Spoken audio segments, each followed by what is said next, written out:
Welcome to the channel, guys. Today's topic is both intriguing and intimate.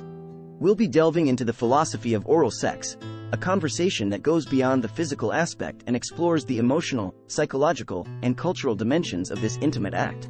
So, grab a seat, and let's dive deep into the world of intimacy. Before we begin, it's essential to acknowledge that discussions about sex are personal and may not be suitable for all audiences. However, understanding the philosophy behind such acts can contribute to a healthier perspective on human relationships. Oral sex is often considered an art form, a way for individuals to express and explore their intimacy with a partner. It involves communication, trust, and a deep connection. Philosophically speaking, it raises questions about vulnerability, consent, and the importance of mutual pleasure in a relationship. Beyond the physical sensations, oral sex has the power to create a profound emotional connection between partners. It requires open communication, trust, and a willingness to be vulnerable. From a philosophical standpoint, it emphasizes the significance of shared experiences and the emotional bonds that contribute to a healthy relationship. One of the key aspects of any intimate act is consent. It's crucial to recognize and respect your partner's boundaries. From a philosophical perspective, this highlights the importance of autonomy and the ethics of engaging in activities that involve both parties. The philosophy of oral sex also varies across different cultures and societies. What might be considered taboo in one culture may be embraced in another. Exploring these cultural perspectives allows us to appreciate the diversity of human experiences and challenge societal norms.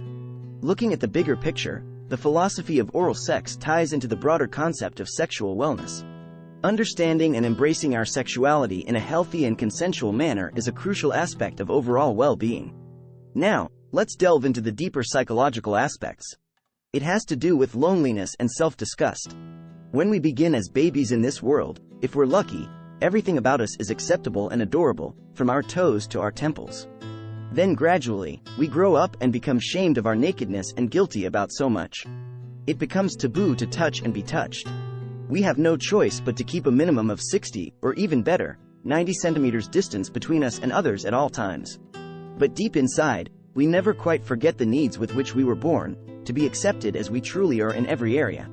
Hence, the significance of oral sex. It sounds disgusting when we think of doing it with an inappropriate person, and that's the point. Nothing is erotic that isn't also, with the wrong person, revolting. But with the right person, at the precise juncture where disgust could be at its height, we feel only acceptance, welcoming permission. The privileged nature of a relationship is sealed by an act which, with someone else, would have been sickening. Oral sex is interesting and exciting because it's about closeness. Normal life continually requires us to be polite so much of the time. We have to repress all that's ostensibly bad within us, our lust and our desires. We can't both be accepted by society and reveal who we really are. Hence, the erotic ecstasy, which is more accurately, really, just emotional relief when oral sex permits our secret self with all its bad and dirty sides to be witnessed and enthusiastically endorsed by someone else. The bond of loyalty between a couple grows stronger with every increase in explicitness.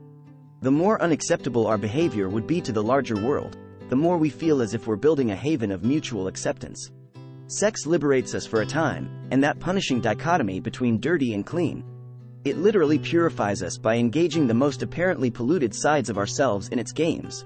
We can press our mouths, the most public and respectable aspects of our faces, eagerly to the most contaminated parts of the other, thereby symbolizing total psychological approval, much as a priest would accept a penitent guilty of many transgressions back in the fold of the church with a light kiss upon the head. The pleasure of oral sex is deeply rich and significant. It isn't primarily about a pleasant physiological sensation at all. It's about psychology, acceptance, and a promise of an end to loneliness.